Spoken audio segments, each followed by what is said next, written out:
Hello everyone, welcome back to the Yorkshire Bike Mechanics YouTube channel. My name's Dave K and I hope you've had a good weekend. It's Monday today, it's lunchtime and I can feel a little bit of autumn coming. There's a few leaves on the floor, it's quite chilly on the morning and you can get that like autumn smell. And it's coming a little bit cooler, so we've definitely got autumn on the way. In the workshop we have a Cube stereo e-bike. It's been in a couple of weeks to be honest. But the customer brought it in for a major service. There's quite a lot of parts that need to be replaced on this. It's quite a tired, poorly e-bike. But when we discovered, after the customer said that it were quite noisy and there were a little bit of play side to side on the cranks, we discovered that the bearings had gone in the motor, the outboard bearings. And so what we generally do is with motors that are not in warranty, I send them to a really nice chap called Peter Collard down south, and he specialises in rebuilding motors. This one's a Bosch and he makes a brilliant job. So thanks for that, Peter. It's now arrived back today. It's in this box, but before we go any further with putting this motor back in this bike, this video is about e-bike tuning. Okay, I thought it'd be interesting to do now because this bike's come in, and when I took the sides, the covers off the side of the motor, I discovered that it had a tuning device attached to the motor. So I thought, right, let's do a little bit of a video on e-bike tuning, and let's just kind of answer people's questions about why would we want to tune an e-bike? Why would we want to de-restrict an e-bike? Why would we want to make it go faster? Why not buy a motorbike, for goodness sake? First things first, with e-bike tuning, it is illegal, okay, to ride a tuned bike on UK roads de-restricted, okay? If you're going to de-restrict your bike and make it go faster than the set allowed limit, which I think is about 15 or 16 mile an hour, then you are breaking the UK law by riding your bike on the road or on a public highway or any public place. You can ride it off the beaten track on a private road, in the middle of the woods, as long as it's not public property, then you can ride your bike and you're not breaking the law by doing that. I'm correct in saying that. I think I am anyway. So this is a very personal thing really. Should I really tune my e-bike or shouldn't I? And what's it all about? And how do I do it? Okay. Well, there's no secret how we go and tune e-bikes. Generally speaking, no matter what motor you've got in your e-bike, whether it's a Yamaha or whether it's Bosch or Shimano or Bros, then there is somebody that will manufacture some kind of device that you can attach to your motor or the wiring that connects to your motor to fool the bike into thinking that it's actually, that it can go faster, or rather it's allowed to go faster than the set limit as set by the manufacturer. So this particular one had what they call a Speedbox 3 fitted, okay? Now it's here. I'll just whiz it up to the camera. You can see it there, look, there it is. Let me put this box down. Okay, there it is.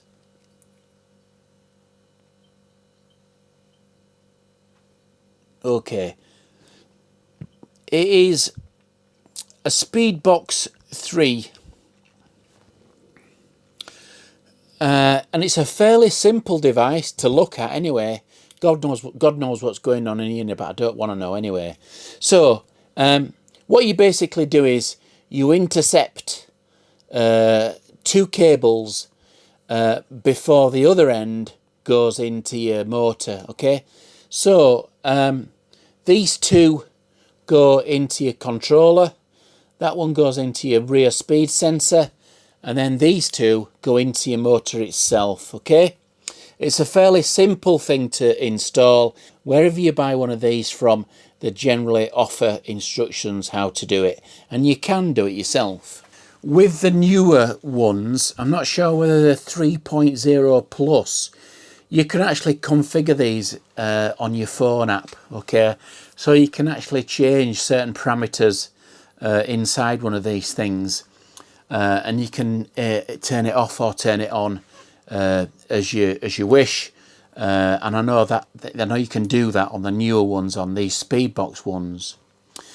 So there's other makes that are available, other manufacturers that make a similar sort of thing, that do the same job, and you generally plug them in the same way. Okay.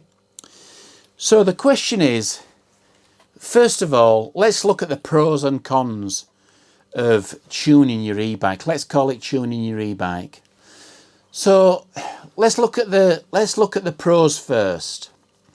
So the pros are that your bike will continue to assist you as long as you're pedaling up to the amount of cadence that you can manage. So if up to when you spin out effectively. So the motor will give that assistance until you can't pedal anymore, until your legs are spinning out. It will still continue. Some of these are actually limited to 50 mile an hour or something like that. But generally speaking, you will be able to pedal this bike with one of these devices fitted as fast as you can pedal, and the motor will still give you assistance. That might benefit you on the certain trails that you ride, okay? It might be that you're a trail centre where you need that sort of speed.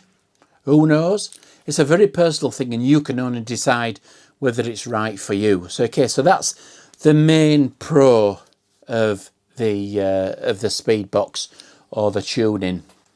The cons are you could find yourself in a dangerous situation when you're travelling above 15 mile an hour, maybe where there's other people on the same stretch of path, road, or wherever you are.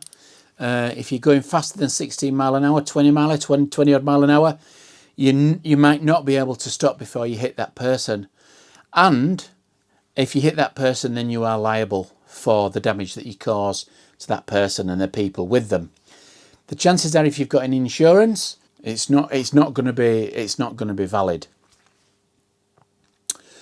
You will wear your motor out quicker. Okay, there's quite a lot of cons coming up here.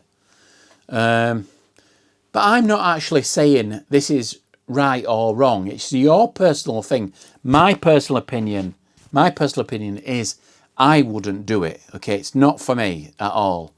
The other main con is that if you do this while your bike's still under warranty, you invalidate the motor warranty. Okay, and if I were to plug this bike in to the diagnostics with this attached, the diagnostic would know that this is actually attached. No matter how much you hide it out of the way, the software will know it's there. So another con is the invalidation of your warranty. If your bike's under warranty, and particularly your motor, if it goes faulty, then whoever manufactures your motor is not going to honour that warranty. It's going to be invalidated, which could leave yourself with quite a big bill to replace your motor or get it repaired. And the other thing, from my point of view as a mechanic, I really need to get you to sign a disclaimer when I'm working on your bike to say that you're only going to ride this bike that I've worked on and refitted your speed box on private land. Okay, if you're willing to sign that, then I'm happy to work on your bike. So there's quite a few cons there. At the end of the day, it is down to you. Okay, if you want to tune your bike, then that's up to you. If you want to make it go faster, it's your choice, whatever you decide to do. So what we're going to do is we're going to put this motor back in, and then we're going to reconnect it back up, and we're going to refit this speed box. So we'll get the motor back in, and then I'll come back when we're refitting this speed box. I'll see you in a bit. So now that we've got this motor in, I'll just explain what these cables are for. This main one there, that you can see there, that one is from the battery, the power to the motor. Okay, that's the main power connector, and that actually goes in that socket there. Okay, so you can gradually, there's a little clip, And you just slowly push it in until it clips in. Like that, okay, and that's in. That's all you need to do with that one. This one here, okay, this little black one, is the connection for the controller on the handlebars. And you can see it's actually a rectangle shape, it's black. And you can see, if I point in there, move these out of the way, you can see that rectangle little slot there is where that controller cable goes. Now you can only get them in one way, they won't go in any other way but one way, but you must be careful how you put them in. They must go in square, and if you feel any resistance, you're obviously putting them in the wrong way. So it's really important to be careful. The pins inside these little connectors here are really tiny, and they're really easy to break, okay? If you break one of these, then the motor's got to go back to have a new board fitted inside. So a bit of a drama, a bit of a disaster if you accidentally do that. It's fairly easy to have a look to which way they actually go in, because you'll see that there's some slots either side, and if you look on the connector that goes in, it can actually go in one particular way. So that's the connector for the controller. This one here is a bit of an unusual one. You don't normally see these, and it's for lights. All that basically does is supply power to the lights. And this one here is for a speed sensor. We can see that that's actually damaged, so it looks like it's been forced in at one time and it's sheared off there. So we're going to need a new speed sensor. One thing that I forgot to mention was the cost. So this particular motor, although we've not just only replaced these two outer bearings, one in either side, this motor has had a full overhaul. So you're looking at around about 280, 290 for that doing. It's relatively inexpensive when you look at the cost of a new motor at 560, I think they are, somewhere around there. So it is a good option, and this particular motor, it'll be like a new one. The report is that it's particularly great inside. There's nothing to worry about. It's in good condition. My only concern really is we're going to have to replace this speed sensor, this magnet sensor, which is a bit of a pain in bum. But nevertheless, that's what we've got to do. So there we are. It's as simple as that, tuning your e-bike. There's some kind of device, a little bit of hardware available for nearly every e-bike motor. And if you wanted to de-restrict it, then that's what you need to do. I think they're about 150 quid or something like that. You could do it yourself if you feel fairly competent. But that's it. It's as simple as that. So whether it's right or whether it's wrong, it's up to you to decide. Whether you'd want your bike de-restricting, then again, it's a personal thing. Me personally, I wouldn't do it. But there's a lot of pros and cons to consider before you think about it, before you go ahead and do it.